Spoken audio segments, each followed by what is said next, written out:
Oshiko saw her husband off to his work at the foreign office at a little past 10 o'clock.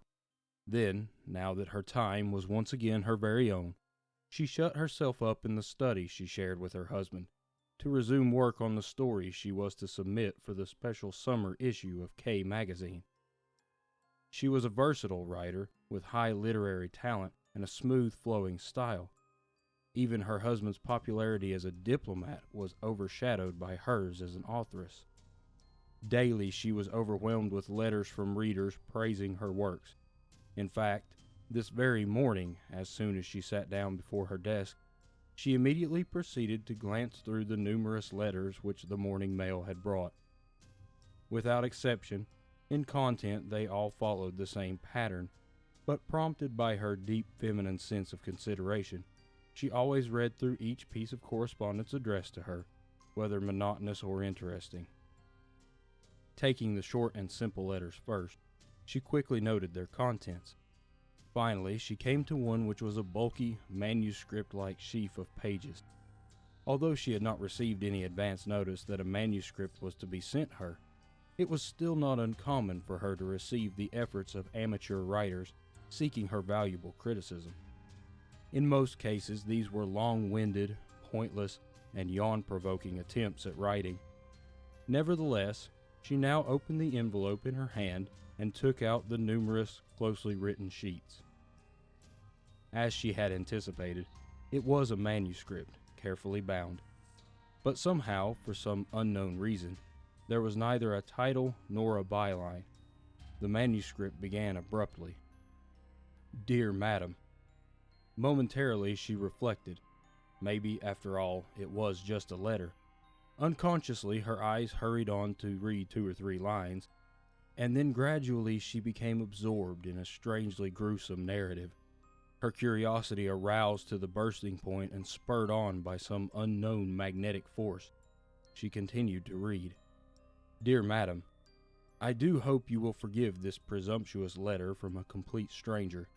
What I am about to write, madam, may shock you to no end.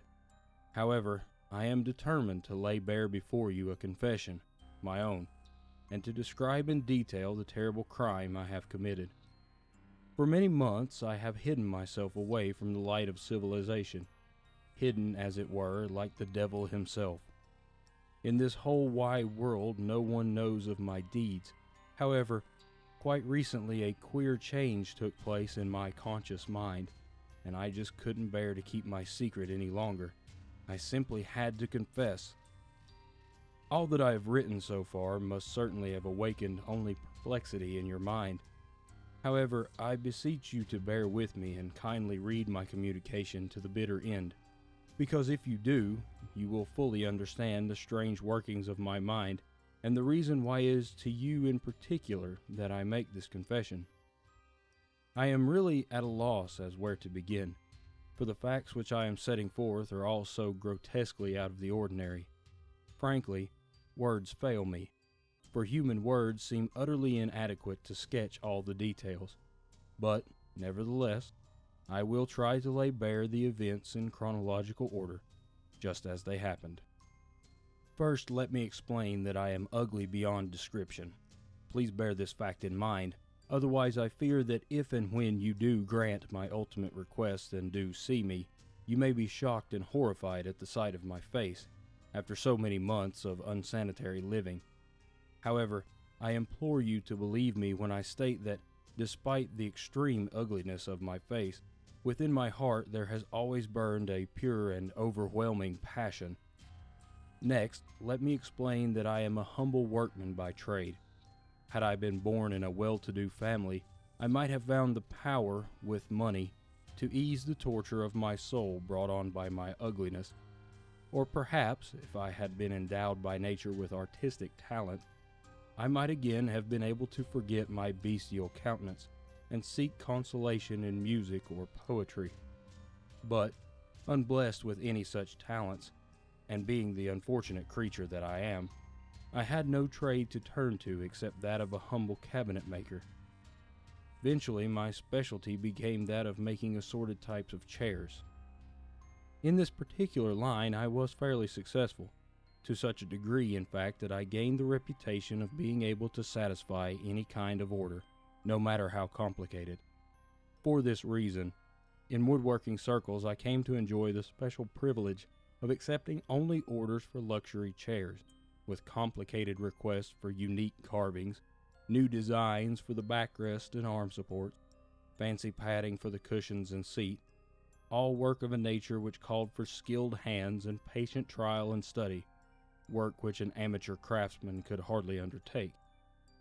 The reward for all my pains, however, lay in the sheer delight of creating. You may even consider me a braggart when you hear this, but it all seemed to me to be the same type of thrill which a true artist feels upon creating a masterpiece. As soon as a chair was completed, it was my usual custom to sit on it to see how it felt, and despite the dismal life of one in my humble profession, at such moments I experienced an indescribable thrill. Giving my mind free rein, I used to imagine the types of people who would eventually curl up in the chair, certainly people of nobility, living in palatial residences, with exquisite, priceless paintings hanging on the walls, glittering crystal chandeliers hanging from the ceilings, expensive rugs on the floor, etc. And one particular chair, which I imagined standing before a mahogany table, gave me the vision of fragrant western flowers scenting the air with sweet perfume. Enwrapped in these strange visions, I came to feel that I, too, belonged in such settings, and I derived no end of pleasure from imagining myself to be an influential figure in society. Foolish thoughts such as these kept coming to me in rapid succession. Imagine, madam, the pathetic figure I made, sitting comfortably in a luxurious chair of my own making, and pretending that I was holding hands with the girl of my dreams.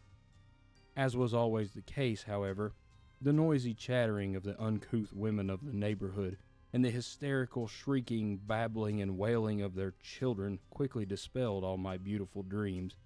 Again, grim reality reared its ugly head before my eyes. Once back to earth, I again found myself a miserable creature, a helpless crawling worm. And as for my beloved, that angelic woman, she too vanished like a mist. I cursed myself for my folly. Why, even the dirty women tending babies in the streets did not so much as bother to glance in my direction. Every time I completed a new chair, I was haunted by feelings of utter despair. And with the passing of months, my long-accumulated misery was enough to choke me. One day I was charged with the task of making a huge, leather-covered armchair, of a type I had never before conceived, for a foreign hotel located in Yokohama. Actually, this particular type of chair was to have been imported from abroad, but through the persuasion of my employer, who admired my skill as a chairmaker, I received the order. In order to live up to my reputation as a super craftsman, I began to devote myself seriously to my new assignment. Steadily, I became so engrossed in my labors that at times I even skipped food and sleep.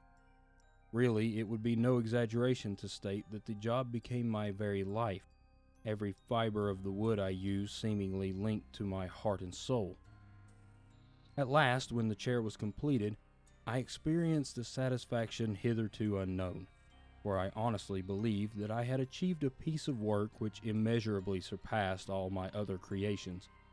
As before, I rested the weight of my body on the 4 legs that supported the chair, first dragging it to a sunny spot on the porch of my workshop.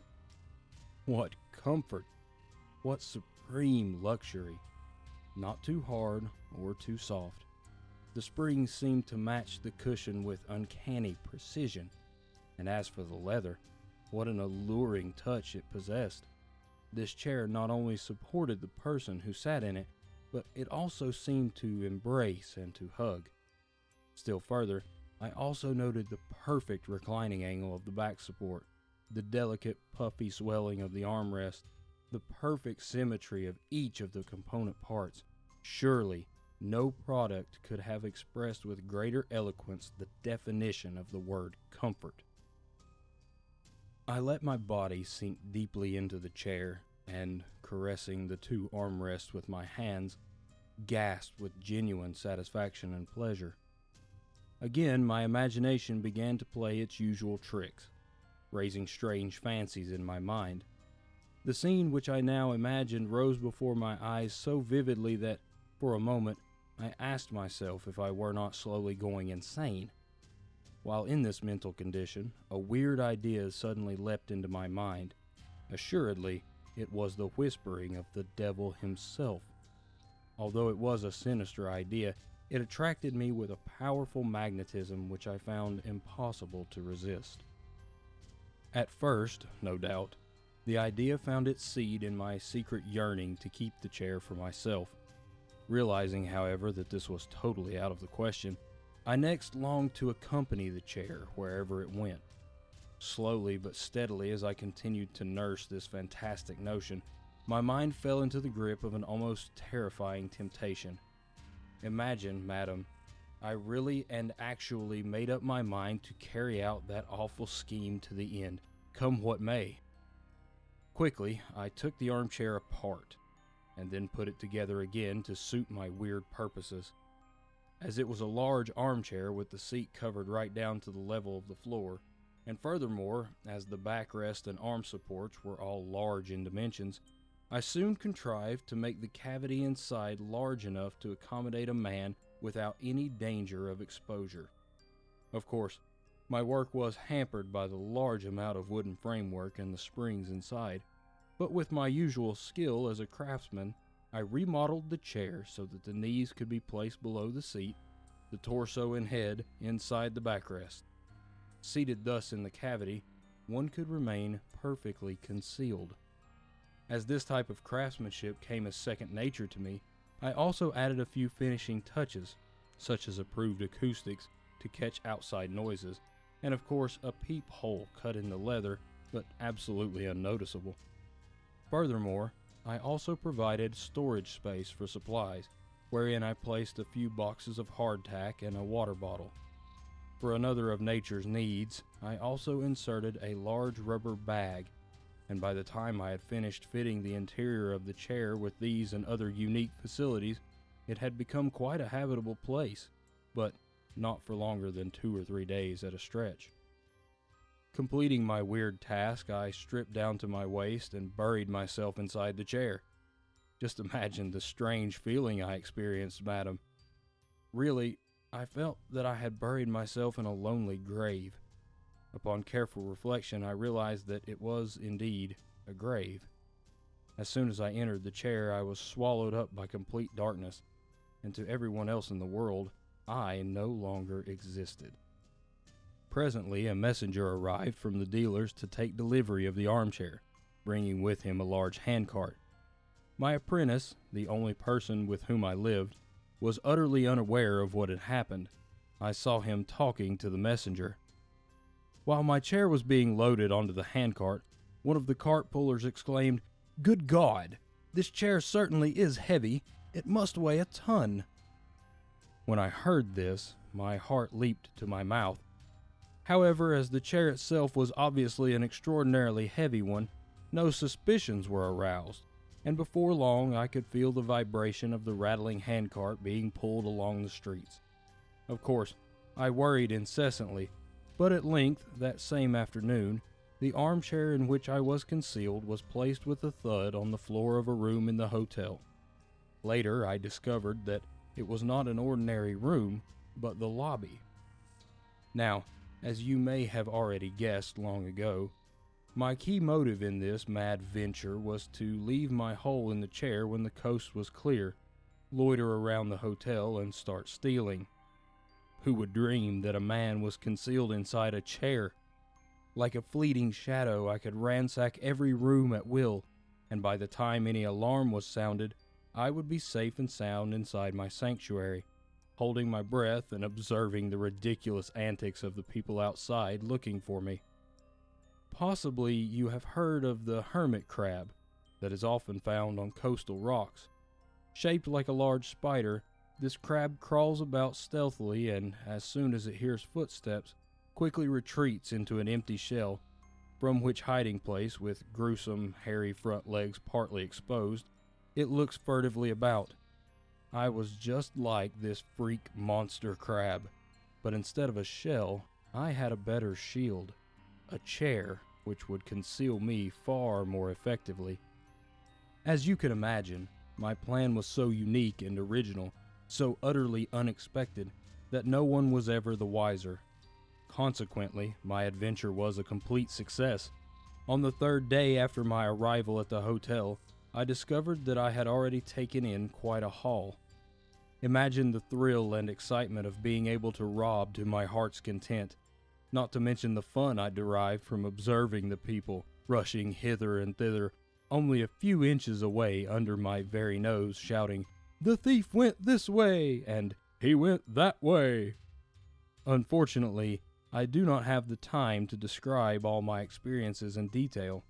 Rather, allow me to proceed with my narrative and tell you of a far greater source of weird joy which I managed to discover. In fact, what I am about to relate now is the key point of this letter. First, however, I must request that you turn your thoughts back to the moment when my chair and I were both placed in the lobby of the hotel. As soon as the chair was put on the floor and the various members of staff took turns testing out the seat, the novelty wore off and they all left the room. Then silence reigned, absolute and complete. However, I could not find the courage to leave my sanctum, for I began to imagine 1,000 dangers. For what seemed like ages, I kept my ears alerted for the slightest sound. After a while, I heard heavy footsteps drawing near, evidently from the direction of the corridor. The next moment, the unknown feet must have started to tread on a heavy carpet, for the walking sound died out completely. Some time later, the sound of a man panting, all out of breath, assailed my ears. Before I could anticipate what the next development would be, a large, heavy body like that of a European fell on my knees and seemed to bounce 2 or 3 times before settling down. With just a thin layer of leather between the seat of his trousers and my knees, I could almost feel the warmth of his body. As for his broad, muscular shoulders, they rested flatly against my chest, while his 2 heavy arms were deposited squarely on mine. I could imagine this individual puffing away at his cigar, for the strong aroma came floating to my nostrils. Just imagine yourself in my queer position, madam, and reflect for a brief moment on the utterly unnatural state of affairs. As for myself, however, I was utterly frightened, so much so that I crouched in my dark hideout as if petrified, cold sweat running down my armpits. Beginning with this individual, several people sat on my knees that day as if they had patiently awaited their turn. No one, however, suspected even for a fleeting moment that the soft cushion on which they were sitting was actually human flesh, with blood circulating in its veins, confined in a strange world of darkness. What was it about this mystic hole that fascinated me so? I somehow felt like an animal living in a totally new world, and as for the people who lived on the world outside, I could distinguish them only as people who made weird noises, breathed heavily, talked, rustled their clothes, and possessed soft, round bodies. Gradually, I began to distinguish the sitters just by their sense of touch rather than sight. Those who were fat felt like large jellyfish.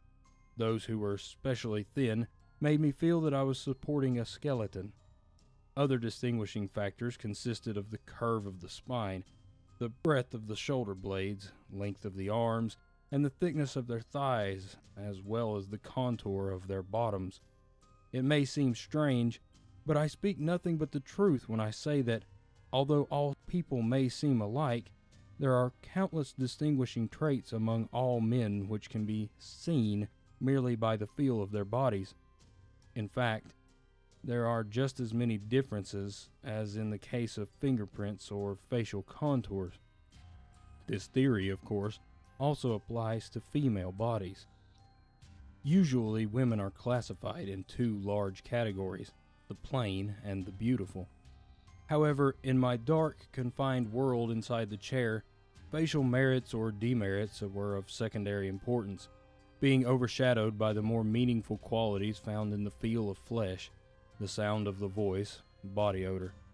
Madam, I do hope you will not be offended by the boldness with which I sometimes speak. And so, to continue with my narration, there was one girl, the first who ever sat on me, who kindled in my heart a passionate love. Judging solely by her voice, she was European. At the moment, although there was no one else present in the room, her heart must have been filled with happiness, because she was singing with a sweet voice when she came tripping into the room. Soon I heard her standing immediately in front of my chair, and without giving any warning, she suddenly burst into laughter. The very next moment I could hear her flapping her arms like a fish struggling in a net, and then she sat down, on me. For a period of about 30 minutes she continued to sing, moving her body and feet in tempo with her melody. For me, this was quite an unexpected development, for I had always held aloof from all members of the opposite sex because of my ugly face. Now I realized that I was present in the same room with a European girl whom I had never seen, my skin virtually touching hers through a thin layer of leather. Unaware of my presence, she continued to act with unreserved freedom, doing as she pleased. Inside the chair, I could visualize myself hugging her, kissing her snowy white neck. If only I could remove that layer of leather. Following this somewhat unhallowed but nevertheless enjoyable experience, I forgot all about my original intentions of committing robbery. Instead, I seemed to be plunging headlong into a new whirlpool of maddening pleasure. Long I pondered, maybe I was destined to enjoy this type of existence. Gradually, the truth seemed to dawn on me. For those who were as ugly and shunned as myself, it was assuredly wiser to enjoy life inside a chair, for in this strange, dark world, I could hear and touch all desirable creatures. Love in a chair. This may seem altogether too fantastic. Only one who has actually experienced it will be able to vouch for the thrills and the joys it provides. Of course, it is a strange sort of love, limited to the senses of touch, hearing, and smell. A love burning in a world of darkness. Believe it or not, many of the events that take place in this world are beyond full understanding. In the beginning, I had intended only to perpetuate a series of robberies and then flee. Now, however, I became so attached to my quarters that I adjusted them more and more to permanent living. In my nocturnal prowlings, I always took the greatest of precautions, watching each step I took, hardly making a sound. Hence, there was little danger of being detected. When I recall, however, that I spent several months inside the chair without being discovered even once, it indeed surprises even me. See, for the better part of each day I remained inside the chair, sitting like a contortionist with my arms folded and knees bent. As a consequence, I felt as if my whole body was paralyzed. Furthermore, as I could never stand up straight, my muscles became taut and inflexible, and gradually I began to crawl instead of walk to the washroom. What a madman I was! Even in the face of all these sufferings, I could not persuade myself to abandon my folly and leave that weird world of sensuous pleasure. In the hotel, although there were several guests who stayed for a month or even 2, making the place their home, there was always a constant inflow of new guests, and an equal exodus of the old. As a result, I could never manage to enjoy a permanent love. Even now, as I bring back to mind all of my love affairs, I can recall nothing but the touch of warm flesh. Some of the women possessed the firm bodies of ponies, others seemed to have the slimy bodies of snakes, and still others had bodies composed of nothing but fat, giving them the bounce of a rubber ball. There were also the unusual exceptions who seemed to have bodies made only of sheer muscle, like artistic Greek statues. But notwithstanding the species or types, one and all had a special magnetic allure, quite distinctive from the others, and I was perpetually shifting the object of my passions. At one time, for example, an internationally famous dancer came to Japan and happened to stay at this same hotel. Although she sat in my chair only on one single occasion, the contact of her smooth, soft flesh against my own afforded me a hitherto unknown thrill. So divine was the touch of her body that I felt inspired to a state of positive exaltation. On this occasion, instead of my carnal instincts being aroused, I simply felt like a gifted artist being caressed by the magic wand of a fairy. Strange, eerie episodes followed in rapid succession. However, as space prohibits, I shall refrain from giving a detailed description of each and every case. Instead, I shall continue to outline the general course of events. One day, several months following my arrival at the hotel, there suddenly occurred an unexpected change in the shape of my destiny. For some reason, the foreign proprietor of the hotel was forced to leave for his homeland, and as a result, the management was transferred to Japanese hands. Originating from this change in proprietorship, a new policy was adopted, calling for a drastic retrenchment in expenditures, abolishment of luxurious fittings, and other steps to increase profits through economy. One of the first results of this new policy was that the management put all the extravagant furnishings of the hotel up for auction. Included in the list of items for sale was my chair. When I learned of this new development, I immediately felt the greatest of disappointments. Soon, however, a voice inside me advised that I should return to the natural world outside and spend the tidy sum I had acquired by stealing. I, of course, realized that I would no longer have to return to my humble life as a craftsman, for actually I was comparatively wealthy. The thought of my new role in society seemed to overcome my disappointment in having to leave the hotel. Also, when I reflected deeply on all the pleasures which I had derived there, I was forced to admit that, although my love affairs had been many, they had all been with foreign women, and that somehow something had always been lacking. I then fully realized, and deeply, that as a Japanese I really craved a lover of my own kind. While I was turning these thoughts over in my mind, my chair, with me still in it, was sent to a furniture store to be sold at an auction. Maybe this time, I told myself, the chair would be purchased by a Japanese and kept in a Japanese home. With my fingers crossed, I decided to be patient and continue with my existence in the chair a while longer. Although I suffered for 2 or 3 days in my chair while it stood in front of the furniture store, eventually it came up for sale and was promptly purchased. This, fortunately, was because of the excellent workmanship which had gone into its making, and although it was no longer new, it still had a dignified bearing. The purchaser was a high-ranking official who lived in Tokyo. When I was being transferred from the furniture store to the man's palatial residence, the bouncing and vibrating of the vehicle almost killed me. I gritted my teeth and bore up bravely, however, comforted by the thought that at last I had been bought by a Japanese. Inside his house, I was placed in a spacious Western-style study. One thing about the room which gave me the greatest of satisfactions was the fact that my chair was meant more for the use of his young and attractive wife than for his own. Within a month, I had come to be with the wife constantly, united with her as one, so to speak.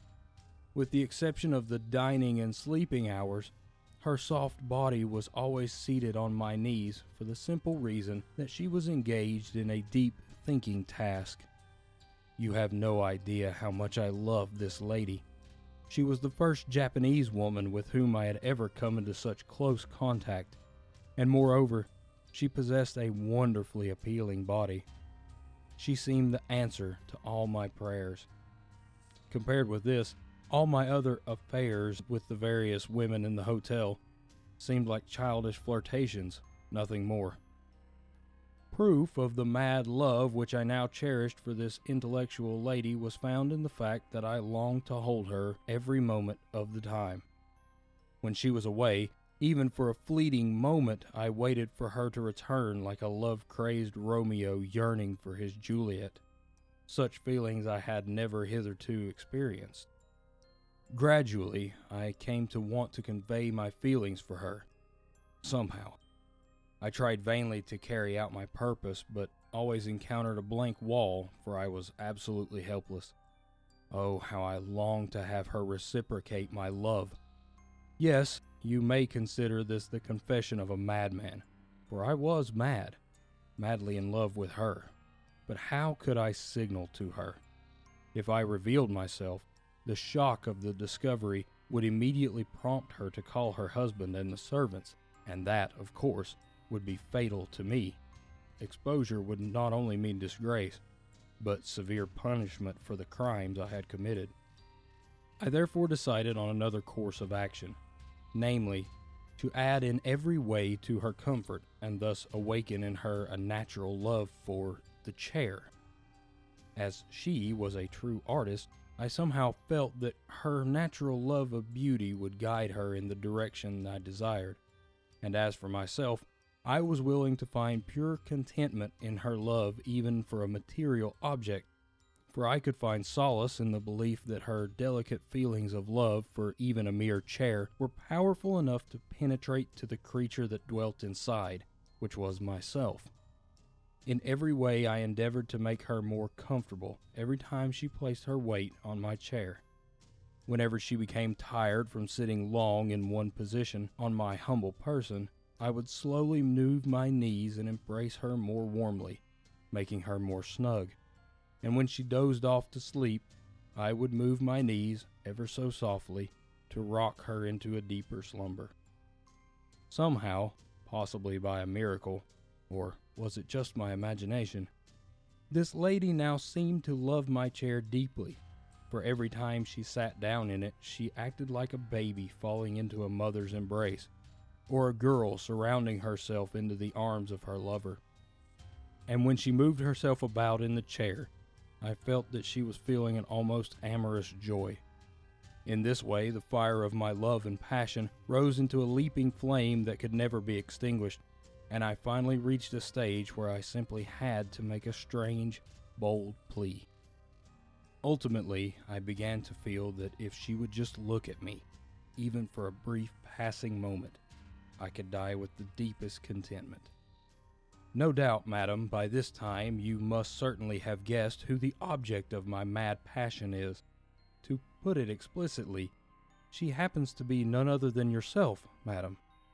Ever since your husband bought the chair from that furniture store, I have been suffering excruciating pains because of my mad love and longing for you. I am but a worm, a loathsome creature. I have but one request. Could you meet me once, just once? I will ask nothing further of you. I, of course, do not deserve your sympathy, for I have always been nothing but a villain, unworthy even to touch the soles of your feet. But if you will grant me this one request, just out of compassion, my gratitude will be eternal. Last night, I stole out of your residence to write this confession because, even leaving aside the danger, I did not possess the courage to meet you suddenly face to face without any warning or preparation. While you are reading this letter, I will be roaming around your house with bated breath. If you will agree to my request, please place your handkerchief on the pot of flowers that stands outside your window. At this signal, I will open your front door and enter as a humble visitor. Thus ended the letter. Even before Yoshiko had read many pages, some premonition of evil had caused her to become deadly pale. Rising unconsciously, she had fled from the study, from that chair upon which she had been seated, and had sought sanctuary in one of the Japanese rooms of her house. For a moment, it had been her intention to stop reading and tear up the eerie message, but somehow she had read on with the closely written sheets laid on a low desk. Now that she had finished, her premonition was proved correct. That chair on which she had sat from day to day, had it really contained a man? If true, what a horrible experience she had unknowingly undergone. A sudden chill came over her, as if ice water had been poured down her back, and the shivers that followed seemed to never stop. Like one in a trance, she gazed into space. Should she examine the chair? But how could she possibly steel herself for such a horrible ordeal? Even though the chair might now be empty, what about the filthy remains, such as the food and other necessary items which he must have used? "Madam, a letter for you." With a start, she looked up and found her maid standing at the doorway with an envelope in her hand. In a daze, Yoshiko took the envelope and stifled a scream. Horror of horrors! It was another message from the same man. Again, her name was written in that same familiar scrawl. For a long while she hesitated, wondering whether she should open it. At last she mustered up enough courage to break the seal and shakingly took out the pages. This second communication was short and curt, and contained another breathtaking surprise. "Forgive my boldness in addressing another message to you. To begin with, I merely happen to be one of your ardent admirers. The manuscript which I submitted to you under separate cover was based on pure imagination and my knowledge that you had recently bought that chair. It is a sample of my own humble attempts at fictional writing. If you would kindly comment on it, I shall know no greater satisfaction. For personal reasons, I submitted my MS prior to writing this letter of explanation. I assume you have already read it. How did you find it? If, madam, you have found it amusing or entertaining in some degree, I shall feel that my literary efforts have not been wasted. Although I purposefully refrained from telling you in the MS, I intend to give my story the title of The Human Chair. With all my deepest respects and sincere wishes, I remain cordially yours."